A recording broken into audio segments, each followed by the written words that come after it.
High করো, high high. চুমকা রেখো, চুমকা। আমাদের বাড়িতে এসেছিল। গাইজ গুড মর্নিং সবাইকে। আজকে হলো চতুর্থী না পঞ্চমী ঠিক করে বোঝা যাচ্ছে না, কারণ ক্যালেন্ডারে দুদিন চতুর্থী দিয়েছে, তাই সেই হিসেবে আজকে চতুর্থী হচ্ছে। তো এখন বাজে 7:30 সকাল, আর আমি 7টায় উঠেছি। ফ্রেশ হয়ে আমি আসলাম তোমাদের সাথে দেখা করতে। ছাদে এসেছি আজকে, কি মন হলো জানি না, ছাদে চলে এসেছি। তো কালকের ব্লগে তোমরা দেখেছো পাড়ায় ঠাকুর চলে এসছে, আর আমাদের গানটা হয়নি, কিন্তু আজকে হবে, এটা শিওর একদম। তো ওটারই আর একবার আই থিঙ্ক রিহার্সাল করতে যেতে পারি, দেখা যাক কি হয়। গেলে তো অবশ্যই তোমাদের দেখাবো। তো দেখো ছাদের ভিউটা, এখানে জামা কাপড় তো মেলা রয়েছে, সব বাদ দাও। এখানে এসছে কাকগুলো, মা প্রত্যেক দিন সকালবেলা খেতে দেয়। কি সুন্দর সব লাইন বাই লাইন দাঁড়িয়ে আছে, দেখো কি ভালো লাগে। প্রত্যেক দিন শুধু কাক আসে না, সব ধরনের পাখি আসে, কিন্তু আজকে সব খাবার শেষ করে দিয়েছে। সব খাবার একদম এখানে পুরো ভরে যায় খাবারে, মুড়ি, বিস্কুট, রুটি, কিন্তু আজকে সব শেষ করে দিয়েছে। অনেকক্ষণ আগে মনে হয় দিয়ে গেছে মা। আর এই যে আমাদের ফুলের কিছুটা, মানে কিছুই ফুল টুল কিচ্ছু নেই, কিন্তু এখানে মা ফুল গাছ লাগায়, শীতকালে বেশি, শীতকালে লাগাবে, দেখাবো ওখানে তোমাদের। এখানে সব ঘাস পাতা জন্মেছে, সব একদম হরিয়ালি অ্যান্ড হরিয়ালি। আর ওই যে আমাদের গঙ্গা, কি ভালো লাগছে দেখো। ওয়েদারটাও, রোদ ওঠেনি এখনো, কিন্তু ওয়েদারটা ভালো, খুব সুন্দর ওয়েদারটা। আর আমাদের বাড়ির ছাদ থেকে একদম মাঠ দেখা যায়, মাঠে প্যান্ডেল হয়েছে, ওটা দেখা যায়, যে মাঠ, ওই যে প্যান্ডেল। আর আমাদের বাড়ির ওই নিচের ঘরটা থেকেও, মানে এই যে এই জানলাটা থেকেও দেখা যায়। তো আমি এখন যাব নিচে গিয়ে একটু কাজ আছে, ও কাজগুলো সব করে নেব। আর আজকে শ্যাম্পু করতে হবে, তাই ভাবছিলাম আজকে একটু হেয়ার মাস্ক লাগাবো, দেখি, কারণ হেয়ার মাস্ক অনেকক্ষণ লাগিয়ে রাখতে হয়, যদি আবার ঠান্ডা লেগে যায় খুব চাপের। দেখা যাক কি হয় না হয়। ওকে হ্যাঁ, তো তোমাদের আমি বলেছিলাম যে আমি হেয়ার মাস্ক লাগাবো, কিন্তু এটা বলেছিলাম যে শিওর ছিলাম কিনা, কিন্তু এতটা পরিমাণে পরে রোদ উঠেছিল, তাই ভাবলাম যে লাগিয়েই নিই, কারণ চুলের অবস্থা একদম খারাপ।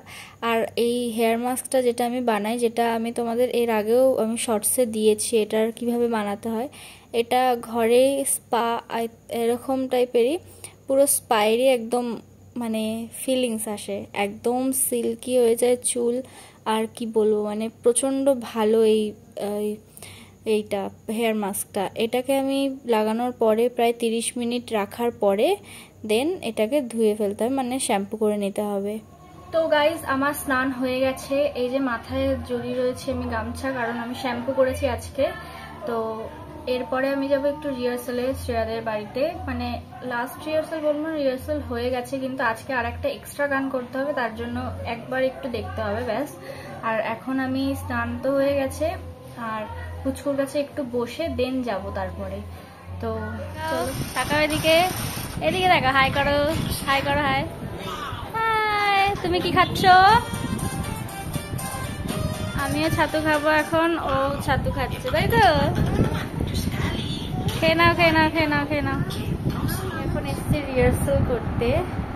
ওই যে আবার ওই বোন, ওকে কালকে দেখিয়েছি, ও আমাদের কালকে খুব পোপাট হয়ে গেছে, কিন্তু আজকে শিওর হবে, এইটুকুনি শিওরিটি দিতে পারছি, কিন্তু তাও শিওর না।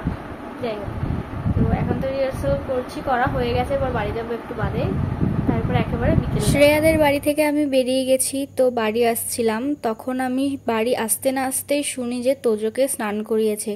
আর এই কথাটা শুনে আমি ছুটে চলে গেলাম তোজোর কাছে, ও ছিল বাইরে রোদ খাচ্ছিল। ও তোজো, শান্ত হয়েছে? এই গেল, শান্ত হয়েছে তোজো? আর এই যে তোজো, ওর খেলা মানে ও এরকমই, ও এদিক সেদিক শুধু পালায়, আর আমি ধরে শুধু ওকে আটকে। আর ঝুড়ি থেকে এখন লাফ দেওয়া শিখেছে, 1 মাস হয়ে গেল, ও অনেকটাই বড় হয়ে গেছে, মানে আগে ওর তো পায়ে লেগেছিল, সেটা এখন অনেকটাই ঠিক হয়ে গেছে। আর এই যে আমি ওকে একটু কোলে নিয়েছিলাম, ও ভয় পায় এত উঁচুতে ওঠালে, তাই জন্য এরকম করে। দেখো আমার দুটো হাতের ওপর এখন দাঁড়াবে, দাঁড়ানোর চেষ্টা করছে, পারছে না, তারপরে দাঁড়িয়েছে, আবার পড়েও যাচ্ছিল দেখো। তো গাইজ আমি আবার ঘুমিয়ে গেছিলাম, মানে ওই রিহার্সাল থেকে এসে খেয়ে দিয়ে ঘুমিয়ে গেছিলাম। তো এই উঠলাম আর এখন বাইরে শুনছি গান বাজছে, তো একটু না অনেকটা এক্সাইটমেন্ট তো লাগছে অবশ্যই। আজকে আছে আমাদের গান, আজকেও শাড়ি পরতে হবে, ব্যাস এরপর একেবারে শাড়ি পরে সেজে গুজে দেখা হচ্ছে। হ্যালো, কোথায় গেছিলে তুমি? দুধ নিতে গেছিলা। হ্যালো গাইজ, বলো হাই গাইজ করে দাও, হাই গাইজ। তুমি রেডি হবা না? কখন? টাকা দিকে দাও, চুমু খায়, চুমু খায়।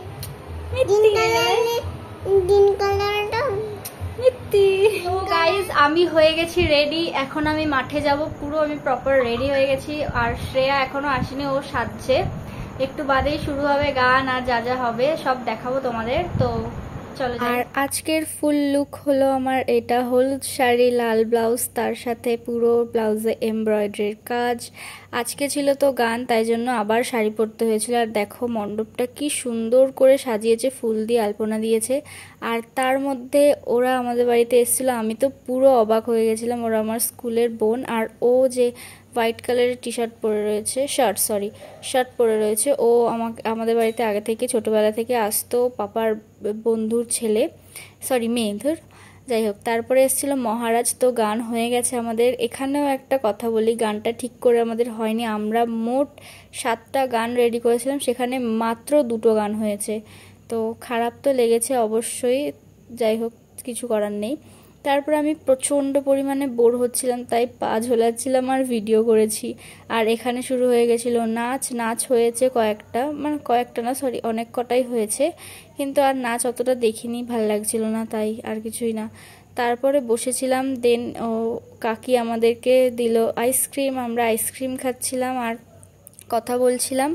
তারপরে আমি চলে এসেছিলাম বাড়ি, আর ভালো লাগছিল না। দেন বাড়ি এসে আবার একটু করে নিচ্ছিলাম আমি ফটোশ্যুট, কারণ আমি একটাও ঠিক করে ফটো তুলতে পারিনি বাইরে। জানি না কেন আমার বাইরে গেলেই একদম ফটো তুলতে ইচ্ছা করে না, আমার কেন এরকম হয় আমি জানি না। বাড়িতে এত পরিমাণে ফটো তুলি, কিন্তু বাইরে আমার একদম ফটো তুলতে ইচ্ছা করছিল না। আর দেখো চুলটা কি পরিমাণে সিল্কি হয়েছে, আর এত সুন্দর লাগছিল কি বলবো। আর মানে আমি জাস্ট অবাক হয়ে যাচ্ছিলাম দেখে যে এতটা পরিমাণে সিল্কি হয়। গাইজ আমি আর পারছি না, একদম ভালো লাগছে না, প্রচণ্ড টায়ার্ড লাগছে। প্রতিদিনের একই কথা, সকাল থেকে এত পরিমাণে মজা করার পরে আর গা চলে না, শরীর চলছে না একদম।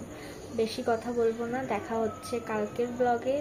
আজকের মতো এখানেই শেষ করছি, টাটা, গুড নাইট সবাইকে, শুভরাত্রি। আর আজকে কি শুভ চতুর্থী, টাটা।